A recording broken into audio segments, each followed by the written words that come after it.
Buenos días.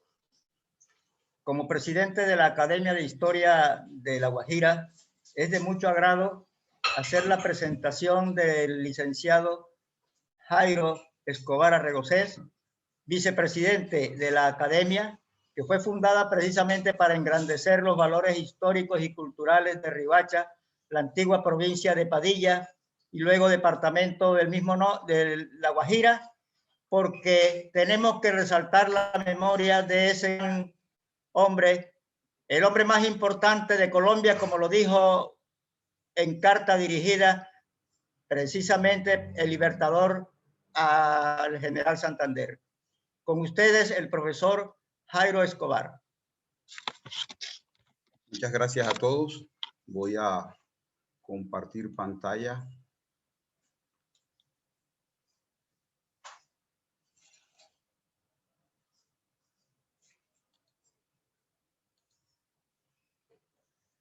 La conferencia lleva...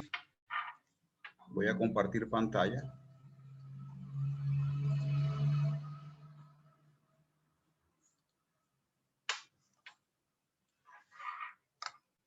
La batalla de la Laguna Salada de Riohacha. 200 años de emancipación, lucha y frustración.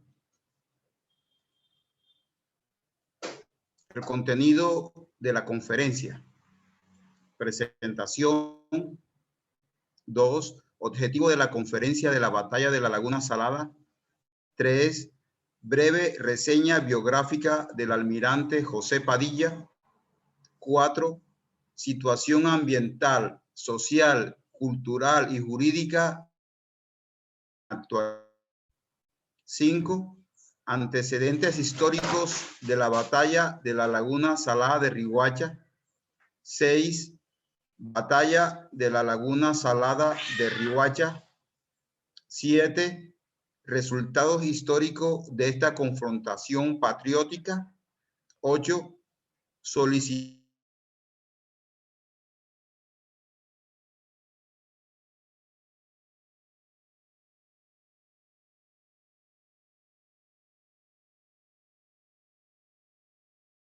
Salada de Riohacha. 7. Resultados históricos de esta confrontación patriótica.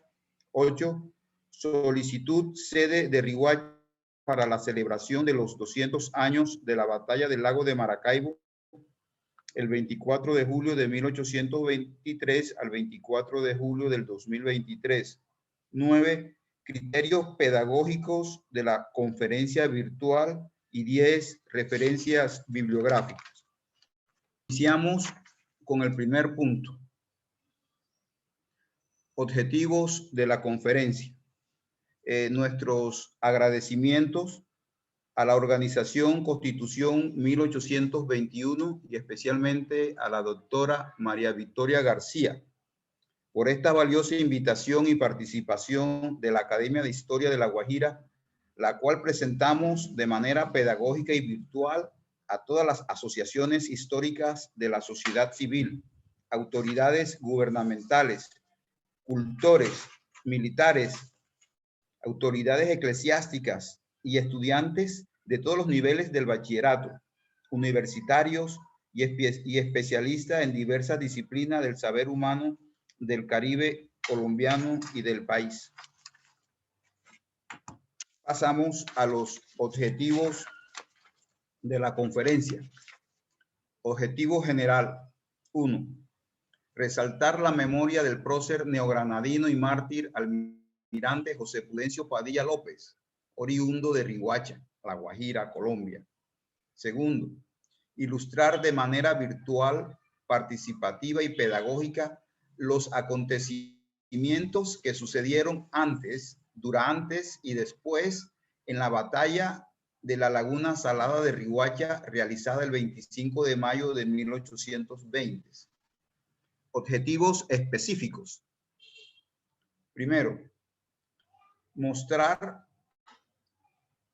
de manera sucinta la vida y obra naval del prócer almirante José Padilla en sus diferentes etapas de su vida. 2. Reflexionar ambiental histórica, social, jurídica y urbana de la Laguna Salada de Riohacha. 3. Explicar la ruta de la expedición militar naval que inició en islas de Jamaica y salió a cumplir su misión del puerto de Juan Griego, Islas Margarita, oriente de Venezuela, hacia Riohacha inicialmente. Y 4, recordar la histórica y hechos en la contienda de la batalla Laguna Salada de Riohacha, hace 201 años, con el inicio de la ruta libertadora del Mar Caribe colombiano, en poder de la corona española, liderada por la expedición naval ordenada por Simón Bolívar.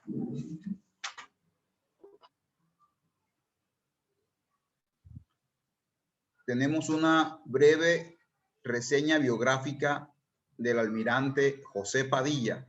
Él siempre se firmó fuera de Riohacha José Padilla, pero aquí en su pueblo natal siempre lo llamaban José Prudencio. Y ya le vamos a decir por qué. ¿Quién fue José Prudencio Padilla López? Fue un neogranadino nacido en ultramar bajo el poderío del Imperio Español, de origen humilde, quien luchó por la independencia de estos territorios del Caribe insular y tuvo una visión de libertad y de emancipación separatista, junto con otros próceres del continente americano y del Gran Caribe, quienes lograron romper las cadenas que nos ataban y oprimían de la península ibérica hace más de 220 años. Vamos a analizar unas etapas en la vida de José Padilla. Su nacimiento y rol familiar, la primera. Su natalicio inicialmente fue muy discutido. Nació el 19 de marzo, día de San José, en la villa de San Carlos de Pedraza, en el apacible hogar formado por Andrés Padilla, mulato, nacido en Santo Domingo, y Josefa Lucía López, Luque, hija única de Casimiro López y Florentina Luques, de ascendencia española. Llegaron a la región con el capitán Bernardo Ruiz Noriega, fundador de la villa de Pedraza, en el año de 1762, virreinato de la Nueva Granada. Veamos el rol familiar. Mayor de 5 hermanos, luego venía Francisco Javier, el tercero José Antonio, la cuarta, las 2 menores son mujeres, María Ignacia y Magdalena. María Ignacia falleció siendo muy joven y quedó Magdalena. Y Magdalena se convirtió en la hermana más querida y en la mujer más importante en la vida de nuestro almirante y prócer José Padilla. El mulato José Padilla ayudaba a su padre, maestro Andrés, en las faenas de construcción de canoas, arreglos de cayucos, bongos, a orilla del río Ranchería. A este oficio le llamaban calafateador. También trabajaba en su canoita en llevar y traer mercados a los barcos de guerra que atracaban o fondeaban en las costas del litoral de Riohacha. También dicen algunos historiadores que trabajaba en una parcela de un señor, Marcial Rivadeneira, de Camarones, en llevarle las arreas de burro que llevaban agua. Y en cierta oportunidad sufrió el joven José Prudencio una demora y lo salió a buscar el señor Marcial con un látigo y en su caballo, y se encontró con Padilla y le intentó agredir con el látigo al niño como si fuera un esclavo, y el joven cogió una piedra y le dijo: señor Marcial, ¿usted qué me da con esa piedra y yo que le disfiguro el rostro? El señor, al ver el coraje del niño, del muchacho, se aguantó y a partir de allí desapareció. Su madre y maestra, Josefa Lucía, falleció muy joven de fiebre palúdica, llamada en ese entonces calenturas de Navidad.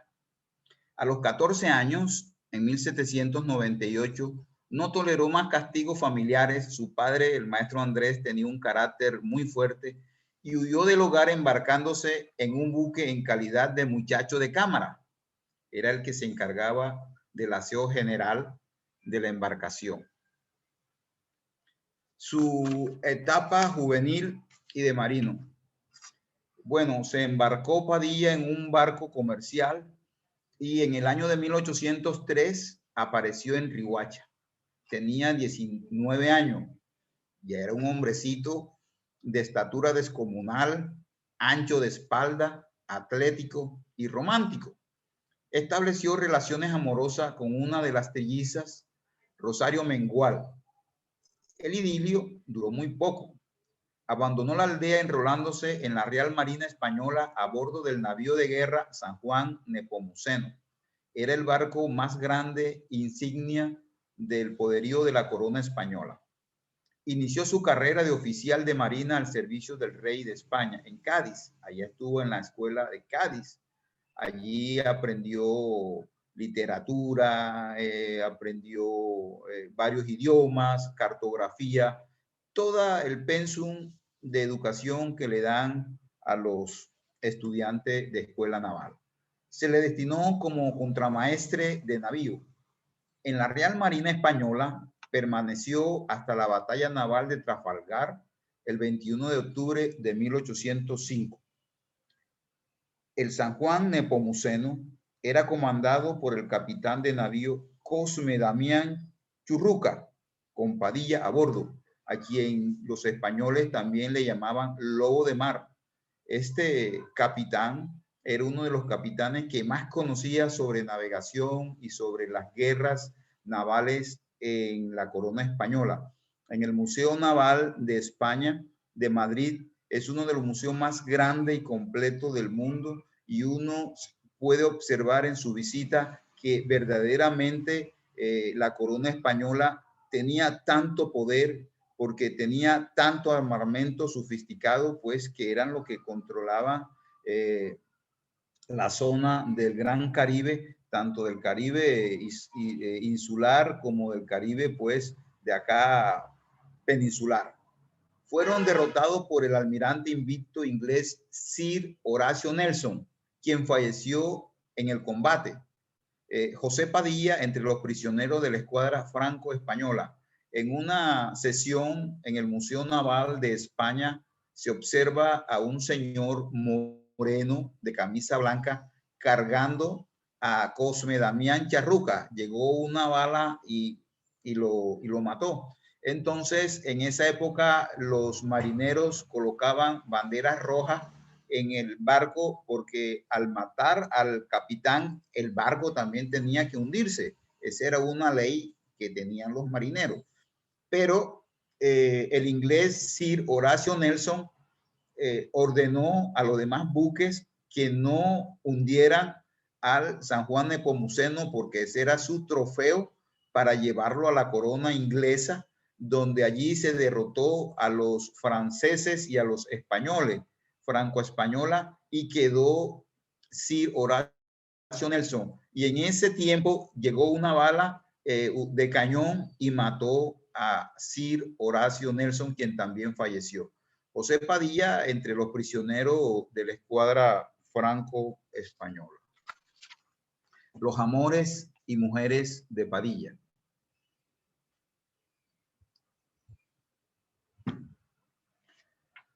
Una de las trillizas, Rosario Mengual, fue su primer amor, su amor juvenil. Luego, el 12 de febrero de 1809, se casó con una mujer de Cartagena muy bonita, llamada Pabla Pérez Tapia. Se separó de ella por diversas razones y no tuvieron hijos. Luego tuvo a Anita Romero, su mujer permanente, hija de Pedro Romero, a quien llamaba el matancero, el prócer, de origen cubano, líder revolucionario de Getsemaní. Era el suegro de Padilla. Juanita Rodríguez, a quien denominaban la Zamba Jarocha, mulata, muy bien parecida, de buen agarre, traída de las Antillas por Mariano Montilla, quien lo abandonó para irse con Padilla. Montilla, pues, se llenó de mucho celo y nunca perdonó esta traición. Su hermana, Magdalena, fue la mujer más importante en toda la vida del prócer y mártir almirante José Padilla López. Era la hermana de confianza y puente de comunicación con la familia. Era la que estaba ahí en todos los momentos difíciles. A continuación, vamos a observar algunos rostros del almirante José Padilla. El primer cuadro es un cuadro al óleo que hizo Jaime Cochise. El segundo, donde está con smoking, es un cuadro de un pintor de acá. Unos dicen que es de origen venezolano, otros dicen que es de origen jamaiquino. La tercera foto es la foto que se conoce desde hace más de 150 años, un óleo de la Armada. La cuarta es un busto de la Armada, donde está la escuela naval que lleva su nombre. La primera, abajo, de izquierda a derecha, es el óleo de Antonio Márquez, que fue el retrato que le regaló a la doctora, el que fue gobernador de Enrique Curiel. El doctor Curiel, Haider Curiel, fallecido recientemente. En el 2011 vino la expedición Padilla y el doctor Haider Curiel le mandó a pintar un retrato al óleo al artista Antonio Márquez, y se le entregó. En compensación, ella, la alcaldesa en esa época, la doctora Judith Pinedo Flores, le entregó a Riohacha un mural que está en el Salón Sierra Nevada de Santa Marta, elaborado por Rudy Rumier, donde están los 578 rostros del barrio de Getsemaní. La otra es la vida del almirante José Padilla de la Armada Gran Colombiana, de la empresa. Y la última foto, José Padilla, que es el libro que sacó el historiador Lázaro Diago Julio.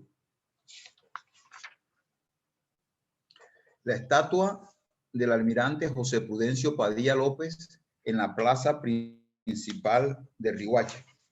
Es la figura de bronce de un héroe, prócer y mártir. Hablaremos un poco de esta figura, dado que en el contexto de turismo, cada vez que vienen acá las personas de otro lugar de Colombia, quieren saber de cómo llegó esa estatua ahí, quién la elaboró, por qué está así esa estatua, y hacemos una breve historia de la estatua de José Padilla. Riohacha es la única ciudad en Colombia que en su parque principal tiene la estatua de su prócer y mártir almirante José Prudencio Padilla López. En las demás ciudades capitales del país tienen la estatua de Simón Bolívar.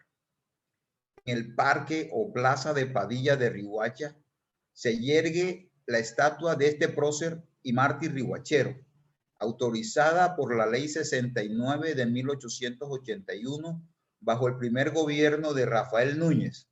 Fue develada el 11 de noviembre de 1887 durante su tercer mandato. Importante anotar acá que participaron en este proyecto de ley José Manuel Buenaga y el doctor Luis Antonio Robles Suárez. La construyó el escultor italiano Carlos Bertarelli, a quien el gobierno nacional le pagó 20,000 pesos oro, traída de Europa a Santa Marta, y se transportó desde aquí de Santa Marta a Riohacha en el bergantín Abraham Alberto del riohachero Samuel Pinedo, un empresario comerciante muy cómodo económicamente que vivía en Santa Marta, y para él fue un honor. Tenemos la llegada cuando se erguió la estatua en el parque principal. Allí tenemos la foto de la época que facilitó el presidente de la Academia de Historia de La Guajira, y es un patrimonio de la Academia de Historia de acá nuestra, y el mausoleo del almirante donde se encuentran sus despojos mortales. Por eso es que nuestra catedral, Nuestra Señora de los Remedios, también es patrimonio de la nación, porque allí se encuentran los restos de nuestro máximo héroe. La Academia de Historia está atenta en continuar manteniendo este monumento para que las personas que lleguen por actividades religiosas y turísticas puedan ver en dónde se encuentran los restos de nuestro máximo héroe y prócer almirante José Padilla. Veamos ahora el luchador por la libertad. Inició su acción guerrera en la goleta El Ejecutivo. Fue invicto en las batallas de Ocumare, Orinoco, Riguacha, Laguna Salada, el 25 de mayo de 1820, tema que nos ocupa ahora hace 201 años. Siguió el 10 de noviembre de 1820 en la batalla sangrienta de Ciénaga, Santa Marta, Coveña, Cartagena y muchas otras más en el Mar Caribe. El 24 de junio de 1821 realizó la acción naval con la recuperación de Cartagena en la llamada Noche de San Juan. Allí Bolívar demostró lo que valía como guerrero y como naval en Cartagena de Indias. Y se cubrió de gloria en la batalla del lago de Maracaibo el 24 de julio de 1823, derrotando la escuadra naval española. Le dedicó esta batalla al libertador Simón Bolívar, que por poco pierde la vida. Un perdigón, una bala le alcanzó a rozar la ceja derecha de su ojo, de ahí pues tuvo un problema en su cara. El 19 de abril de 1823 ascendió a general de brigada de la Armada Republicana. En el año de 1818, en la ciudad de Santo Tomás de Angostura, hoy Ciudad Bolívar, Venezuela, vio la luz al iniciarse como aprendiz masón. Defendió con su espada los principios de libertad, igualdad y fraternidad hasta la última gota de su sangre. En el año de 1821 fue senador en el Congreso de Colombia y en el año 1826 ascendió al grado de general de divisiones.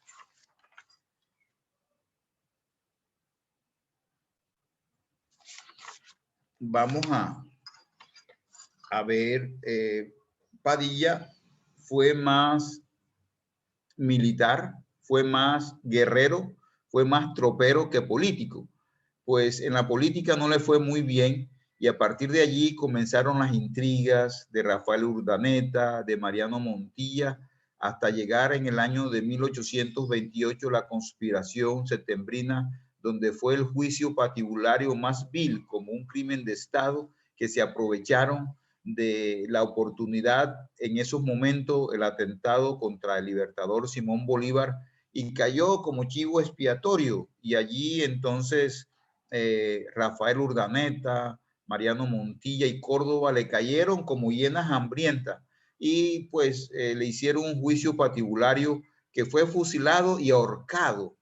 Es más, dentro de sus restos que trajeron a Riguacha, en la parte del frontal, se encuentra bastante deteriorado por las balas que en esa época, y posteriormente Padilla pues lo rescataron los sacerdotes y ya le restablecieron sus honores, y de allí pues que llegaron sus restos aquí a la ciudad de Riguacha, que fue un acontecimiento muy importante. Hay mucho más que contar sobre la vida y obra de nuestro almirante Padilla. Hemos tenido ahora en la referencia bibliográfica al historiador Jesús C. Torres Almeida, el almirante Padilla, al investigador de la Escuela Naval Enrique Uribe White, al docente historiador don Elion Pinedo Río y y el historiador Ciro Vega Aguilera de Venezuela.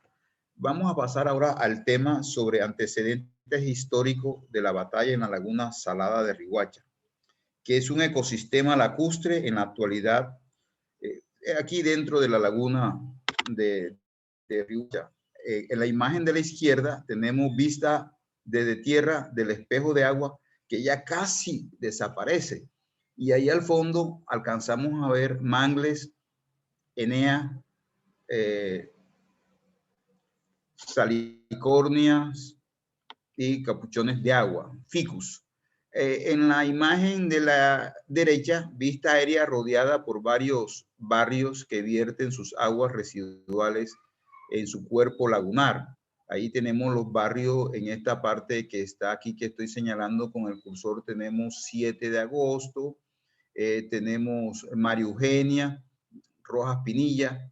Por acá tenemos el barrio Ranchería.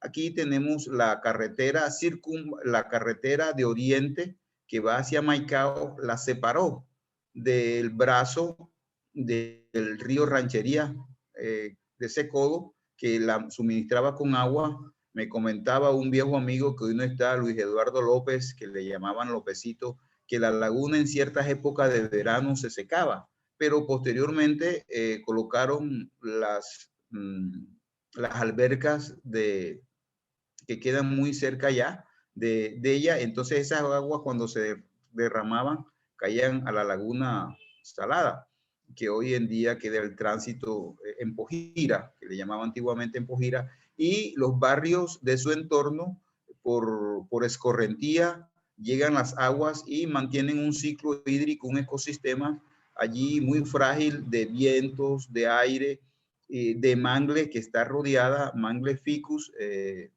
Rhizophyra avicena, mangle rojo, mangle negro, y hoy en día se encuentra una deforestación inmensa de esos mangles. También era un aviario de especies que venían de otro lado, se formaban allí y había una especie de pato que con el tiempo fueron desapareciendo.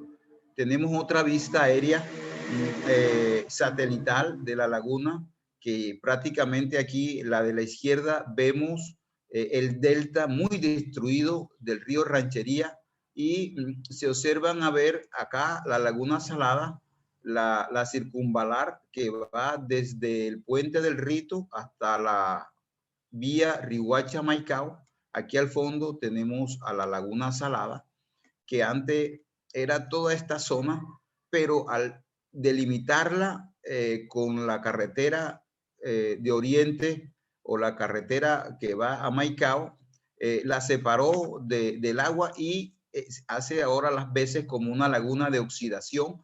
¿Por qué? Porque todas las aguas residuales, las aguas de escorrentías, las aguas domésticas, pues caen aquí en la laguna. Y en cierta oportunidad en invierno se rebosaba y se le hizo un canal de comunicación que esas aguas, para que en invierno las personas invasores no sufrieran, pues va a salir y sale al Rito. Entonces pasa, ya le vamos a mostrar más adelante. Aquí a la derecha tenemos la imagen de la laguna salada. Aquí sí podemos apreciar el delta, la desembocadura. La principal es la del Rito, aquí que sale al mar, y tenemos otra que va al Valle de los Cangrejos, y tenemos varias desembocaduras que también han ido cambiando su vocación. Ya es como especie de una madre vieja, porque solamente en invierno es que desemboca en el mar y se hace una laguna muy cerca a la playa. Y la otra tenemos el arroyo de Aritayén, que va a caer acá, que ya casi se extingue. También tenemos una parte del río de Pancho, uno de los brazos que desembocaba en el mar. Y hay otro que cae en la ciénaga de Buenavista, que jugó un papel muy importante cuando llegó la escuadra, la expedición naval. Esta es una imagen completa, panorámica de tierra, donde observamos pues que el espejo de agua aquí es prácticamente una hectárea. Aquí hay unas aves, todavía hay unas garzas, longuillas, hay especies pues las aves por acá costera que anidan en esta zona. Hay una isla y acá también encontramos pues auyama, encontramos acá verdolaga, encontramos ficus, eneas, trupío, todas estas especies vegetales que rodean, pero la principal especie vegetal que rodea a la laguna es el mangle verde. Aquí tenemos un diagnóstico y legislación ambiental para su rescate, porque verdaderamente ha sido un problema desde hace mucho tiempo luchar por su conservación. La laguna salada de Riohacha era el mayor cuerpo o espejo de agua dentro de la ciudad. Es el recurso natural o ecosistema lacustre que constituye un patrimonio ecológico, histórico y cultural. Hace parte del deteriorado delta del río Ranchería. La carretera que va a Maicao la separó de la principal desembocadura del río Ranchería o Rito. El nombre precolombino del río Ranchería era Citurna o Río de las Nieves, también llamado Calancala. En la cartografía del siglo XVI se llamó Río de las Perlas. Nace en la Sierra Nevada de Santa Marta, en la pequeña laguna de Chirigua, y se le van a como a 2.890 metros sobre el nivel del mar, y de ahí se le van agregando riachuelos, pequeñas confluencias, entre esos arroyos, entre eso el arroyo Bruno, que ha sido muy conflictivo. El ecosistema Laguna Salada es un ecosistema costero, presenta varios problemas como la parte ambiental, sanitaria, la parte urbana y social. En lo ambiental presenta un alto grado de eutroficación ocasionada por las enormes cantidades de aguas residuales o servidas que la vierten en la laguna de oxidación emergente. En la actualidad actúa como una laguna de oxidación emergente. ¿Se imaginan ustedes una laguna? Y a Riohacha le hace falta una laguna de oxidación técnica con las nuevas investigaciones y las nuevas estrategias tecnológicas para recoger todas esas aguas residuales.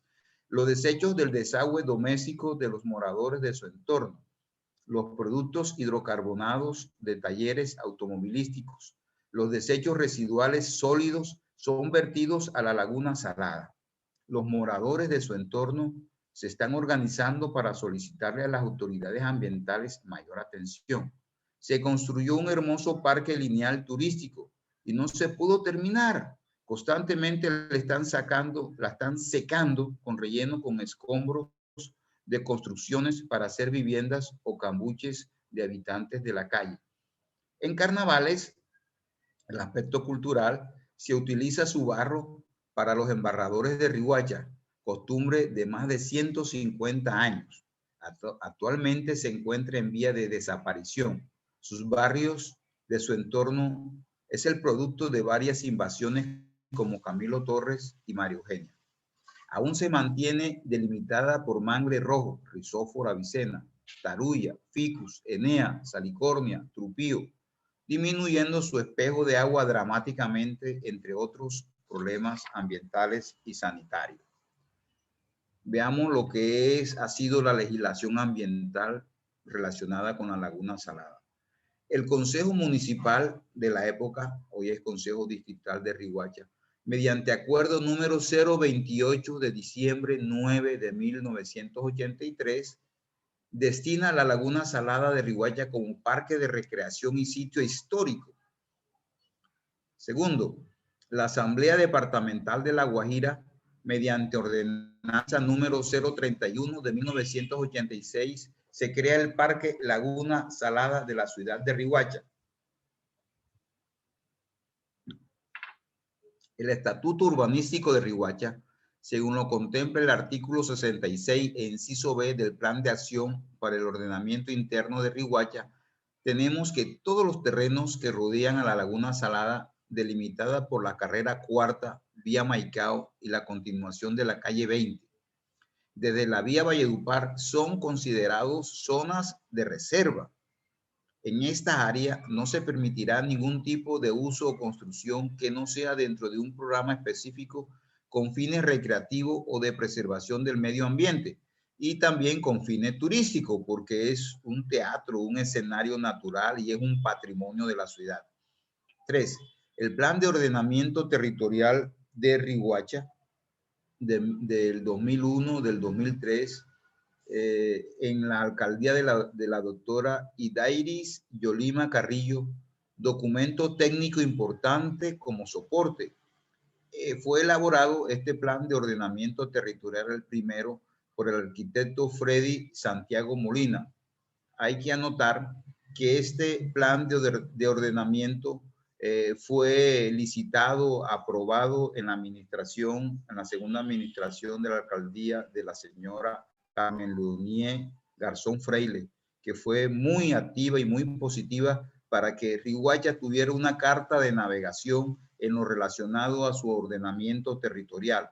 Y cuando llegó a la alcaldía en el 2001, la doctora Idairis Yolima Carrillo hizo realidad ese documento del POT, del Plan de Ordenamiento Territorial, siendo su secretaria de planeación la doctora María Curiel Gómez, quien fue muy activa y se le dio la participación a todos los sectores, elaborando los consejos territoriales de planeación, los consejos consultivos, para que toda la comunidad pudiese opinar junto con el Consejo Municipal de Riohacha y así darle vigencia al artículo 339 de la Constitución Política del 91, que hace relación a los planes de desarrollo regionales. 4. El acuerdo del Consejo Directivo número 003 del 9 de febrero del 2001, por el cual se aprueba y adopta el plan de manejo del complejo de humedales Rito Laguna Salada y los Agüeyes La Esperanza y Boca Grande en el municipio de Riohacha. Y la ley 99, la ley de 1993, el decreto ley 2811 de 1974 y el acuerdo 001 del 2010, la Asamblea Corporativa de Corpo Guajira modifica y adopta sus estatutos. Metámonos en el tema que nos atañe, que nos atrae. La campaña del litoral atlántico. La expedición naval sobre el litoral atlántico. Por orden del general Simón Bolívar, se inicia la expedición libertadora del Atlántico en el Mar del Norte, en el año de 1820. Esta expedición libertadora venía comandada por el almirante de Curazao, Pedro Luis Brión, el general Mariano Montilla y el capitán José Padilla. Y Jamaica pasa por los cayos de Haití, por debajo de Puerto Rico y llega a Islas Margarita.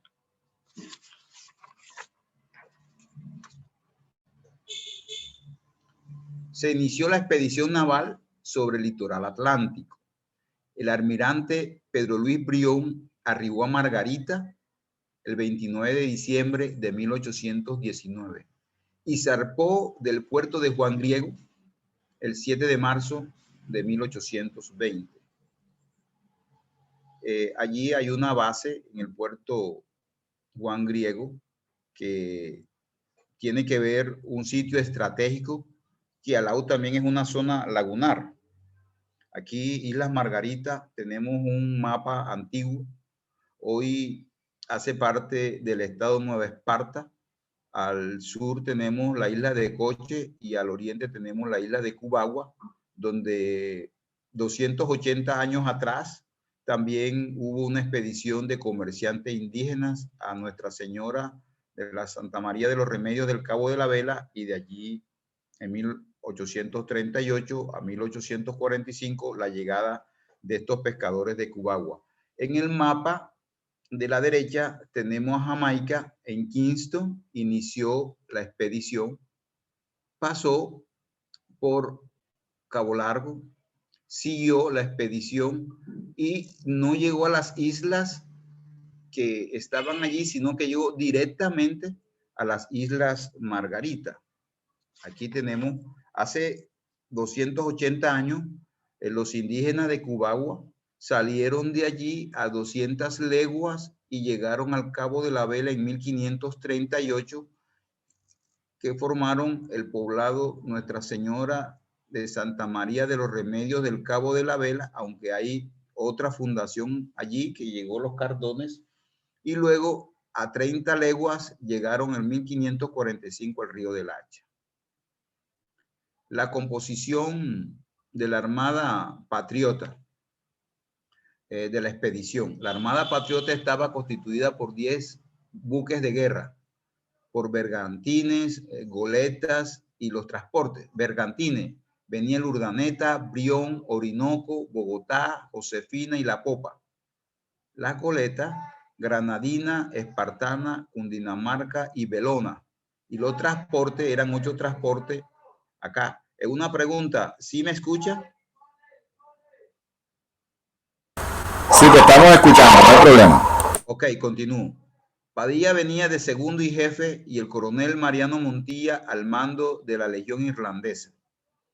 El almirante Luis Brión tenía bajo su mando 14 naves y 1.350 soldados, y el coronel Mariano Montilla al mando de 700 guerreros de la Legión Irlandesa. Al bordear la costa venezolana, Brión intentó ocupar el lago de Maracaibo, pero fue obligado a retroceder por las fuerzas del brigadier Sánchez Lima. El 11 de marzo, la flota patriota afiló los cañones contra los fuertes de Riguacha, defendida por 44 cañones. Era gobernador el jactancioso español José Solís. El 11 de marzo, la flota patriota enfiló los cañones contra los 3 fuertes de Riguacha, que tenían nombre de santo: San Carlos, San Jorge y Santo Domingo. Era gobernador José Solís. Entonces, aquí en este mapa de la izquierda podemos observar ya tierra firme. Tenemos la península de La Guajira y la península de Paraguaná. Y en el centro tenemos el Golfo de Maracaibo, Golfo del Lago de Maracaibo, también se le llama Golfo de Coquibacoa. En la parte de abajo, algunas de las naves de guerra de la época. La llegada de la flota de la expedición libertadora Riguacha el 11 de marzo de 1820, llegaron aquí a la punta de la Rada, que le llaman la punta de la Raya, aquí exactamente como unas 4 millas de Riguacha, que no estaban muy cerca de los cañones de Riguacha. Aquí hay una gran laguna que se llama la Laguna de Buenavista, y en una de estas áreas costeras cae el arroyo Aritayén. Y aquí sí podemos observar el maltratado delta del río Ranchería. Y aquí donde dice Riguacha, medio se alcanza a ver la Laguna Salada. Intimación y orden al gobernador de la plaza, José Solís, mediante comunicado elaborado por Brión y Padilla, quienes le dijeron: rendíos ante la patria de la República de Colombia.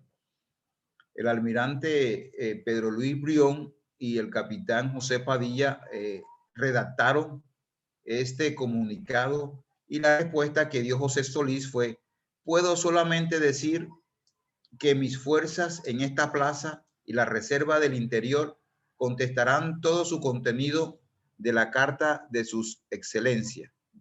Bien, allí se gesta una contienda, la ocupación realista de Riguacha.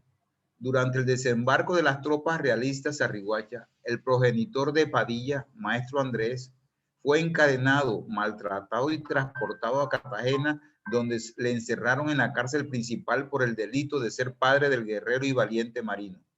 El fiscal de la Real Academia, de la Real Audiencia, don Agustín Lopetedi, le llevaba recursos varios a la prisión al maestro Andrés, para que pudiera sobrevivir y mitigar su injusto y difícil encierro. Riguacha fue ocupada por los patriotas ante la huida del gobernador Solís. El 23 de marzo, Montilla, al frente de 500 hombres, se dirigió a Valledupar a unirse a las tropas del interior, pero ya estas tropas habían contramarchado a Popayán contra las fuerzas de Calzada.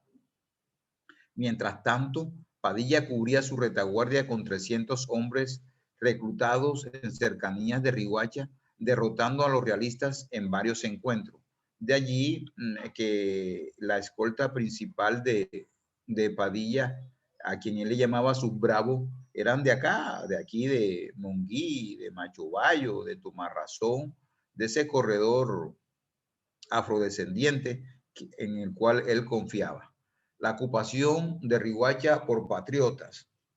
Las tropas españolas se desplegaron para realizar un ataque de retorno y volver a tratar de recuperar la plaza de Riohacha, con el brigadier al frente Vicente Sánchez Lima en el mes de mayo de 1820. Y se abroquelaron, es decir, se atrincheraron con 200 hombres alrededor de la laguna salada de Riohacha para enfrentar a los patriotas que se habían apoderado de Riohacha, es decir, que era en esos momentos un escenario, un teatro de guerra. Pues en la foto de la izquierda ven a muchos habitantes de Riohacha asustados, saliendo, recorriendo sobre esa batalla que libraron la misión irlandesa, y sacaron de ahí a los españoles, pero ellos no se dieron por vencidos y liberaron a Riohacha el 12 de marzo de 1820.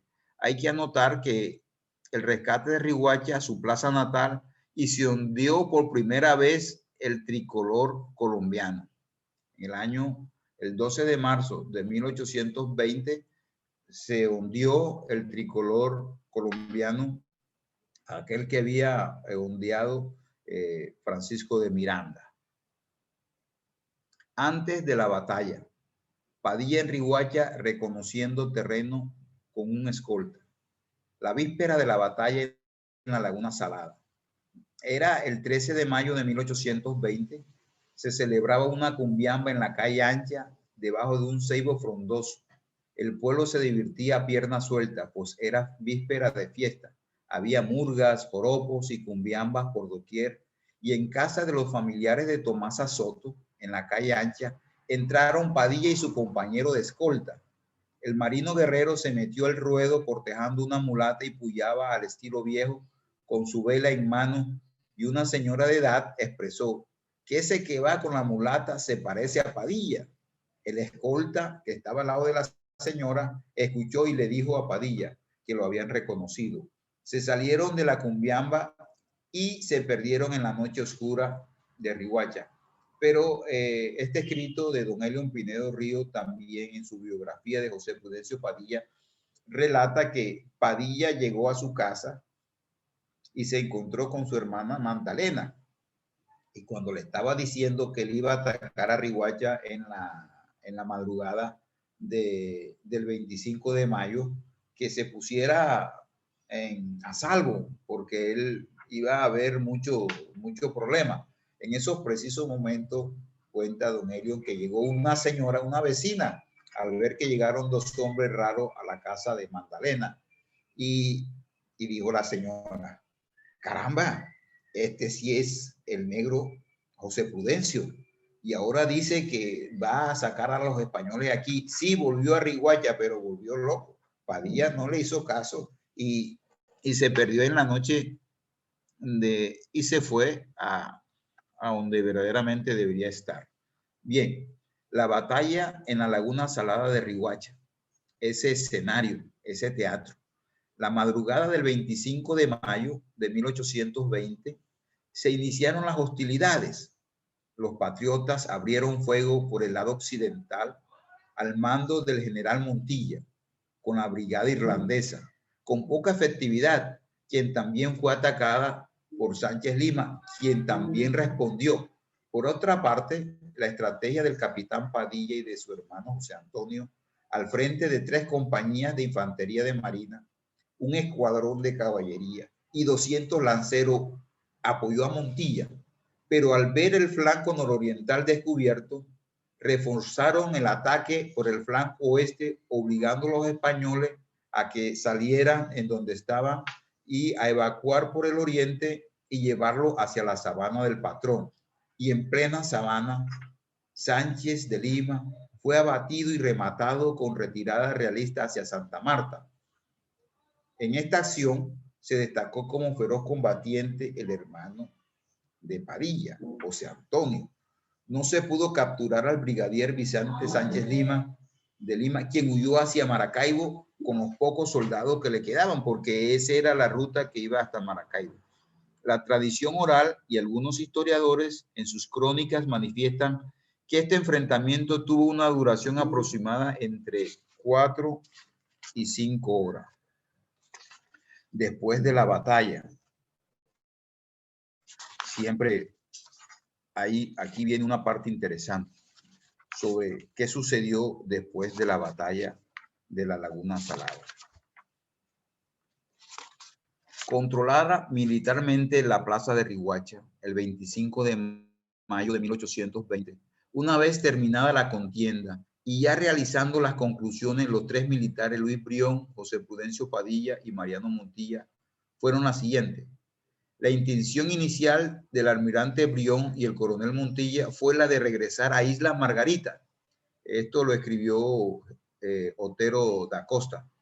Segundo, José Padilla se opuso a este proyecto de regreso.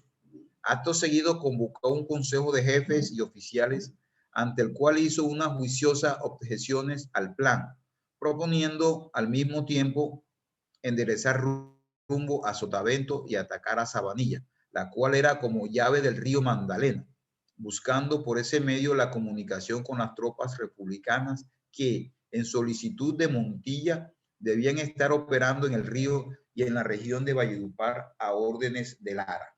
3. Padilla fundamentó su oposición al plan de regreso a Margarita así: las corrientes y vientos nos son contrarias.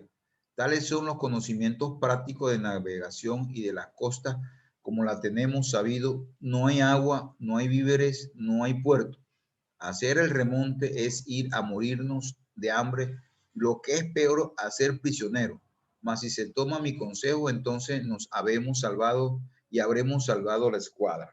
Claro, el que tenía el conocimiento de los vientos, de las corrientes marinas, pues era Padilla y Luis Brión, el isleño de Curazao, porque conocían. Además, tenían que pasar por el Golfo de Maracaibo y allí estaban los militares españoles.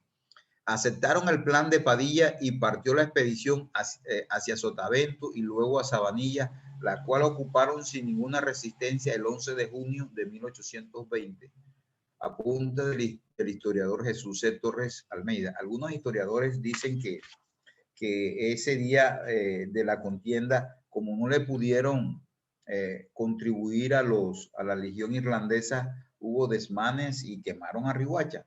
Entonces, después de la batalla en la Laguna Salada, controlada militarmente la plaza, pues ya pues, y embarcada la Legión Irlandesa para Santo Domingo, una parte de ella, porque la otra siguió en la expedición. Lo poco que quedaba de Riguacha al incumplirle a la Legión Irlandesa. ¿Quién era la Legión Irlandesa? Eran mercenarios de guerra que le pagaban para acabar con un objetivo.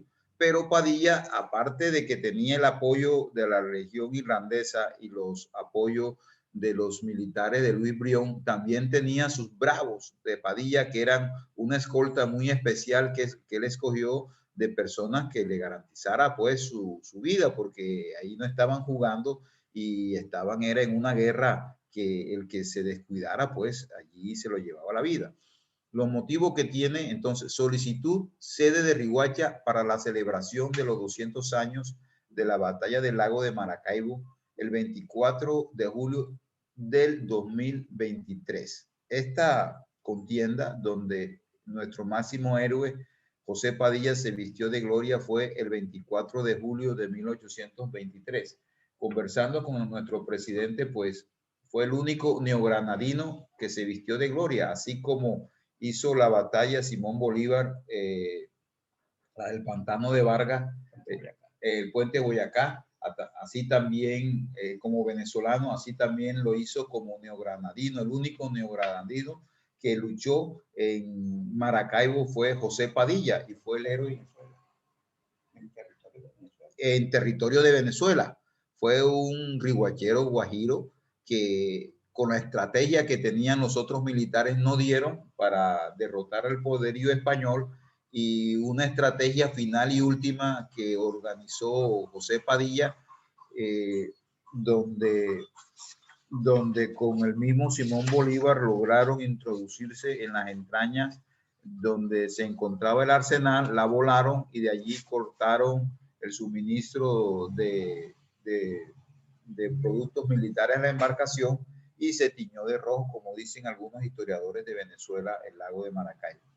Los motivos que tiene la Academia de Historia de La Guajira para solicitarle al gobierno nacional, al departamento de La Guajira y distrital de Riohacha, la celebración del bicentenario de la batalla del lago de Maracaibo, el 24 de julio de 1823, con la inauguración de un gran monumento alusivo al acto, con el apoyo de todas las academias de historia del país, es el haber sido esta ciudad cuna de José Padilla López, quien fue el único neogranadino que dirigió una batalla en territorio de Venezuela, lago de Maracaibo, como lo hizo el libertador Simón Bolívar en Boyacá el 7 de agosto de 1819, siendo venezolano. Esta fue la batalla más importante del mundo a nivel naval y en el Caribe. Hacemos la solicitud formal a todos los presentes y autoridades que nos escuchan. La solicitud al gobierno nacional. El costo de la derrota de los realistas con el incendio de la ciudad a mano de la Legión Irlandesa lo pagó Riohacha a un alto precio, el cual está en mora de ser retribuido por los gobiernos de Colombia. La Academia de Historia de La Guajira, en representación de Riohacha y todo el departamento de La Guajira, no solo le pide, sino que le exige al gobierno del presidente doctor Iván Duque, con su vicepresidenta María Lucía Ramírez, aprovechar estas efemérides en el marco del bicentenario para cancelar dicha deuda, ordenando levantar un gran monumento en el espacio que queda de la Laguna Salada en esta ciudad, alusivo no solo a la batalla allí realizada, sino a la memoria de ese neogranadino y por lo tanto colombiano José Prudencio Padilla, que se llenó de gloria en la batalla naval más importante de la Guerra de la Independencia efectuada en territorio de Venezuela, aún contra la voluntad de los hermanos venezolanos, bajo el grito: abordaje, a tierra el que sienta miedo, el 24 de julio de 1823, como regalo del cumpleaños al libertador Simón Bolívar, que posteriormente fue su verdugo. 8. Vamos a ver algunos criterios pedagógicos. La metodología comunicativa, como tenemos los docentes de enseñanza para la comprensión de manera virtual. El enfoque constructivista histórico, con la novedad del aporte de los asistentes que puedan hacer sus observaciones, complementaciones o correcciones para enriquecer esta exposición en proceso de investigación y concertación para mejorar, burilar la exposición. Bueno, la competencia, todo es saber hacer en contexto, el desarrollo de competencias cognitiva y comunicativa de manera virtual. Le agradecemos de manera fraternal dejar sus comentarios, observaciones y sugerencias que a bien tengan al siguiente email: filantropiarriguachera@hotmail.com o al celular 301-642-8113. Como decía mi padre, hermano René Escobar Roble, quien se equivoca y reconoce su error y lo corrige, y así continúa puliendo su piedra en bruto. Gracias. Entonces, tenemos acá la referencia bibliográfica. Torre Almeida Jesús, El Almirante, José Padilla, Epopeya y Martirio, segundo premio del segundo concurso de historia Eduardo Santos. Edición El Tiempo, volumen 2, Bogotá, Distrito Especial 1983. Segundo, Espeleta Ariza Benjamín, Patrimonio Cultural Turístico de La Guajira, Fondo Mixto para la Promoción de la Cultura y las Artes de La Guajira. Primera edición, Riohacha, 2012.